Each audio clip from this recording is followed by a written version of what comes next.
देखो ये तो तुम सब जानते भी हो और मानोगे भी कि 1 साल से ज़्यादा का समय हो चुका है जब से सुनीता आहूजा ने गोविंदा के ऊपर लगातार गोलीबारी कर रखी है मेरे बंधु।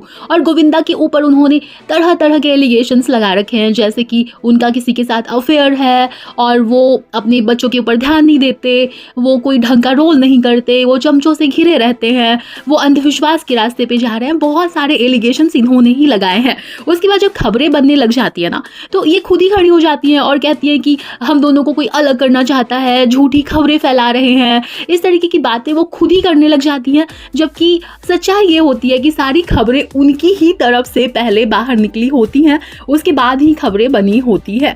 अब देखो बहुत लंबे समय से ये सारी बातें, सारी कंट्रोवर्सी चल रही थी, तो अब सुनीता आहूजा के इन सारे आरोपों पे गोविंदा ने चुप्पी तोड़ दी है और उन्होंने एक बहुत बड़ी साजिश के बारे में भी भांडा फोड़ दिया है। तो क्या है पूरी कहानी, क्या है पूरा स्यापा, तुम्हें बताएंगे और अपनी राय भी समझाएंगे। लेकिन उससे पहले स्वागत तो कर ले तुम्हारा। तो हेलो एवरीवन, नमस्ते, वेलकम टू माय चैनल। देखो यार, जो भी सीन चल रहा है वो तो मैंने काफी हद तक तुम लोगों को बता ही दिया और तुम्हें पता भी होगा, लेकिन थोड़ा सा और मैं उसके ऊपर प्रकाश डालना चाहूंगी कि ये सारे आरोप प्रत्यारोप चल ही रहे थे कि उसी बीच में सुनीता जी का यूट्यूब चैनल भी आता है, बहुत बड़ा हिट हो जाता है। सुनीता जी लगातार इधर उधर इंटरव्यूज दे रही होती हैं और जो सारी बातें मैंने तुम्हें इस वीडियो के स्टार्टिंग में बताई वो सारी वो बता रही होती है। तभी क्या होता है कि जो गोविंदा है उनके और सुनीता आहूजा के तलाक को लेकर बहुत ज्यादा बातें आने लग जाती है। तभी फिर गणेश चतुर्थी के शुभ अवसर पे गोविंदा और सुनीता जी साथ में दिखते हैं। उसके बाद सुनीता जी बहुत ज्यादा कड़े अल्फाजों में कहती हैं कि देखो हम साथ हैं, ऐसा वैसा बहुत सारी बातें करती हैं।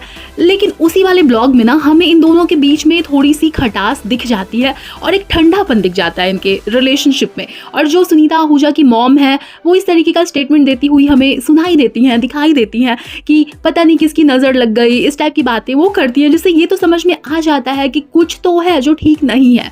और तुम लोगों को अगर याद हो तो अभी ऑलमोस्ट 2 साल पहले गोविंदा को अचानक से गोली भी लग गई थी उनके पैर में, जिसके बाद ये कहा गया था कि वो अपनी रिवॉल्वर को साफ कर रहे थे, उनकी जो लाइसेंस वाली रिवॉल्वर है उसकी क्लीनिंग कर रहे थे और तभी गलती से गोली चल गई। उस समय भी जो सारा सीन था ना, उसको लेकर ऐसी खबरें आई थी कि सुनीता ने ही ये कांड किया है। मतलब इस तरीके की भी गॉसिप आई थी भाई, जिसका दावा हम तो नहीं कर सकते। जो गॉसिप थी मैं तुम्हें वही बता रही हूँ। लेकिन उसके बाद ये सुनने को मिला कि सुनीता आहूजा तब शहर में ही नहीं थी। तो ये सारी बातें चल ही रही थी कि अभी फिर से सुनीता आहूजा ने इस सिलसिले को एक नया मोड़ दे दिया और इस बात का दावा कर दिया कि गोविंदा का अफेयर किसी कम उम्र की लड़की के साथ चल रहा है, यानी गोविंदा किसी के शुगर डैडी हैं। और भी बहुत सारी बातें उन्होंने कही, जैसे उनकी जो बेटी है जिनका नाम टीना आहूजा है, उनकी शादी की उम्र हो गई है और गोविंदा उसके ऊपर ध्यान नहीं दे रहे हैं, गोविंदा अच्छे रोल्स नहीं कर रहे हैं। गोविंदा के बेटे जो हैं यश, उनके लिए गोविंदा ने कहीं पे सिफारिश नहीं की, उन्होंने 90 से ऊपर ऑडिशंस दिए और खुद उनको मूवी मिली। इस तरीके की बहुत सारी बातें हुई। तो फाइनली गोविंदा जी ने अपने साइड की स्टोरी सामने रखी है, जो कि यार बहुत सारे लोगों को ना शॉक में डाल सकती है। दरअसल गोविंदा ने ये कहा कि उनके खिलाफ बहुत ही बड़ी साजिश हो रही है और वो साजिश आज से नहीं बल्कि बहुत सालों से हो रही है, और जिसी का परिणाम है कि आज के समय गोविंदा के पास कोई काम नहीं है और अगर उनके पास कोई काम आता भी है तो वो उनके लायक का काम नहीं होता है। अब लायक वर्ड मैं इसलिए यूज़ कर रही हूँ यार, क्योंकि देखो इंसान जो बहुत ज़्यादा सक्सेस देख लेता है ना, तो वो बहुत जल्दी जो नाकामयाबी होती है उसको स्वीकार नहीं कर पाता है। ठीक है, अभी और ये बात भी उसके लिए बहुत मुश्किल होती है कि वो अचानक ही हीरो नंबर 1 से कोई छोटे मोटे रोल्स करने लग जाए। अब क्योंकि सुनीता जी का यूट्यूब चैनल आ गया है और उन्होंने फराह खान के कुक दिलीप की तरह ही अपना भी कुक दिखाना शुरू किया है, अपने हाउस हेल्प को भी दिखाती हैं। मतलब ओवरऑल कंटेंट उनका सिमिलर होता है फराह खान से, लेकिन फिर भी एंटरटेनिंग होता है।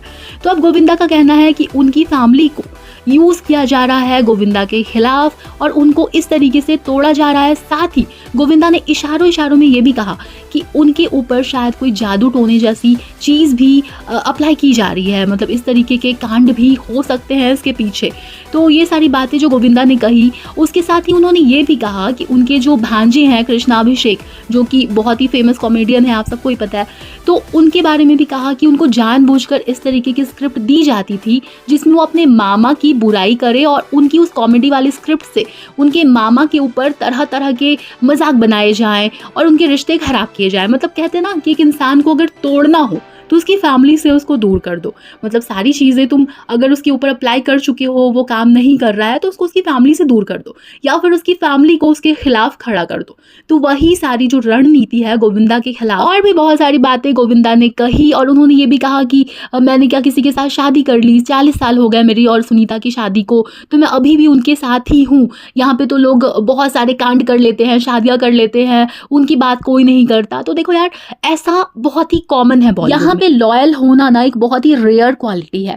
और ये वाली बात तो बिल्कुल सच है कि यहाँ पे जो हर दूसरा स्टार होता है, एक्टर होता है, वो अपनी वाइफ के ऊपर चीट कर रहा होता है। जैसे गोविंदा का भी शादी के बाद भी काफी लंबे समय काफी सारी एक्ट्रेसेस के साथ नाम जोड़ा गया, जिसमें से रानी मुखर्जी, नीलम, इवन दिव्या भारती और करिश्मा कपूर का नाम भी शामिल है। देखो यार, ऐसे में ना एक बात तो बिल्कुल क्लियर हो जाती है कि सुनीता आहूजा और गोविंदा की शादी भले ही लव मैरिज थी, लेकिन फिर भी सुनीता ने बहुत ज्यादा सफर किया है और गोविंदा उनके साथ लॉयल नहीं थे।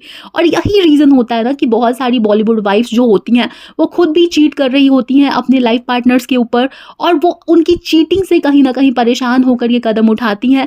और फिर एक समय ऐसा भी आता है कि वो चीटिंग को ही जस्टिफाई करने लग जाती हैं। जैसे तुमने ट्विंकल खन्ना और काजोल का वो स्टेटमेंट सुना होगा, जिसके ऊपर बहुत ज़्यादा बवाल भी हुआ था कि फिजिकल चीटिंग को चीटिंग कंसीडर ही नहीं करते हैं। तो ये सारा सीन होता है यार बॉलीवुड के अंदर। ऐसे माहौल में इतने सालों तक रहने के बाद, बहुत कुछ झेलने के बाद, जो बिहेवियर है सुनीता आहूजा का वो अपने आप में ही काफ़ी अलग है। क्योंकि जनरली ऐसा होता है कि जो बॉलीवुड वाइफ्स होती हैं वो सारी बातों को ना अपने अंदर रखती हैं, पी जाती हैं और कभी भी खुल के ना मीडिया में इस तरीके की बातें नहीं करती, जैसी कि सुनीता आहूजा करती हुई दिखाई दे रही हैं कुछ समय से।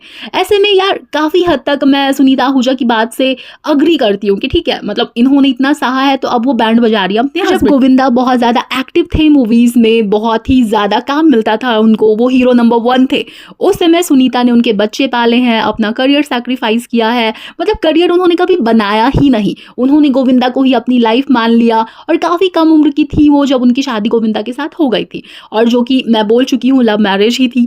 ऐसे में अगर अभी वो गोविंदा के फेम को यूज़ कर रही हैं या फिर उनके नाम को खराब करके पैसा कमा रही हैं, तो इस सिक्के का एक पहलू ये भी है कि पैसा तो घर में ही आ रहा है ना यार, है ना। तो ये भी एक मेंटालिटी होती है सेलिब्रिटीज़ की। तो यहाँ पे हम सुनीता जी को बेनिफिट ऑफ डाउट दे देते हैं कि ठीक है भाई, जो बंदी कर रही है ठीक कर रही है, बदला ले रही है, बिल्कुल एक नया कारनामा कर रही है बॉलीवुड वाइब से हटके, ठीक है। लेकिन जैसा कि गोविंदा जी ने कहा कि उनको टारगेट करने के लिए उनकी फैमिली को यूज़ किया जा रहा है, ऐसे में ये जो बात है ना, ये बहुत ही ज़्यादा कॉम्प्लिकेटेड होती हुई दिखाई देती है कि क्या सच में गोविंदा सुनीता जी के ऊपर चीट कर रहे हैं, उनका सच में अफेयर है, सच में उनके बीच में जो हालात हैं इतने ज़्यादा ख़राब हैं, या फिर जैसा कि उन्होंने कहा कि कुछ लोग उनके पीछे पड़े हैं और वो उनकी फैमिली को उनके खिलाफ यूज़ कर रहे हैं और इसी वजह से उनको उनकी फैमिली से अलग भी किया गया है। मतलब बहुत तरीके के जो हथकंडे होते हैं उनको यूज़ करके। तो अगर ऐसा है तो मुझे ऐसा लगता है कि गोविंदा जी को सुनीता जी को साथ में बैठ के इस प्रॉब्लम को सॉल्व कर लेना चाहिए। क्योंकि देखो यार, अपने जो भी फड्डे होते हैं ना अपनी जगह होते हैं, लेकिन कभी भी किसी भी थर्ड पर्सन को अपने रिश्ते खराब करने का, अपना घर खराब करने का हक या मौका मत दो। किसी और के हाथ का पपेट मत बनो। अब इस बारे में बहुत सारे लोगों का ओपिनियन ये भी है कि सुनीता जी जो है इस तरीके की नेगेटिव पब्लिसिटी करके अपना एक नाम बना रही हैं, जो कि वो बना चुकी हैं, पहचान बना रही हैं, और इस तरीके की बातें भी सामने आ रही हैं कि दोनों हस्बैंड वाइफ मिले हुए हैं। अगर ऐसा है तो ठीक है भाई, है ना, क्योंकि सेलिब्रिटीज़ की लाइफ ना हम जैसे गरीब लोगों जैसी नहीं होती है, ना ही उनका माइंडसेट वैसा होता है। इनको बस पैसे से मतलब होता है। अब ज़रूरी नहीं है कि मैं जो बात बोल रही हूँ वो 100% गोविंदा और सुनीता जी के ऊपर लागू होती है, लेकिन भाई बहुत सारे जो सेलिब्रिटीज़ हैं उनके ऊपर ये बात लागू होती है। और ये सच है कि इनकी चमड़ी अलग ही होती है, इनको ज़्यादा फर्क नहीं पड़ता, इनके लिए फेम और पैसा ही मैटर करता है। लेकिन अगर कोई साजिश हो रही है तो ऐसे में सुनीता जी को गोविंदा के साथ खड़ा होना चाहिए, और जो भी उनके बीच में शक की दीवार खड़ी हो गई है या जो भी प्रॉब्लम्स आ गई है उसको दूर कर लेना चाहिए, बिना पब्लिक में सारी बातें लाए। वैसे पब्लिक में लाने को अब बच्चा क्या है भाई, सारी बातें तो पब्लिक में आ ही चुकी है। अच्छा, मैं तुम लोगों के साथ एक बात शेयर करती हूँ, ये कोई ऐसी बात नहीं है जो मीडिया में नहीं है, लेकिन बहुत सारे लोगों को पता नहीं होगी, क्योंकि गोविंदा जी ने कहा कि उनके खिलाफ साजिश की गई है, तो उसी से मुझे ये वाली बात याद आई कि 90s का दौर था जब गोविंदा की एक के बाद एक बहुत सारी मूवीज़ हैं हिट हो रही थी और उनके सामने कोई भी एक्टर टिक नहीं पाता था। तो ऐसे में होता ये है कि जो डेविड धवन है, वरुण धवन के जो पापा हैं, उनके साथ गोविंदा ने बहुत सारी मूवीज़ की, दोनों की जो जोड़ी थी हिट मानी जाती थी। तो उनकी एक मूवी कर रहे थे गोविंदा जिसमें उनका डबल रोल था। तो एक बहुत बड़के भाईजान का कॉल आता है गोविंदा को और उन्होंने ऑलमोस्ट धमकाने के लहजे में गोविंदा से कहा कि यार कितनी हिट मूवीज़ देगा, एक मेरे लिए भी छोड़ दे, ऐसा कुछ कह के ना मतलब उन्होंने गोविंदा से बात की और उसके बाद गोविंदा इस मूवी से बाहर हो गए या यूं बोलूं कि कर दिए गए।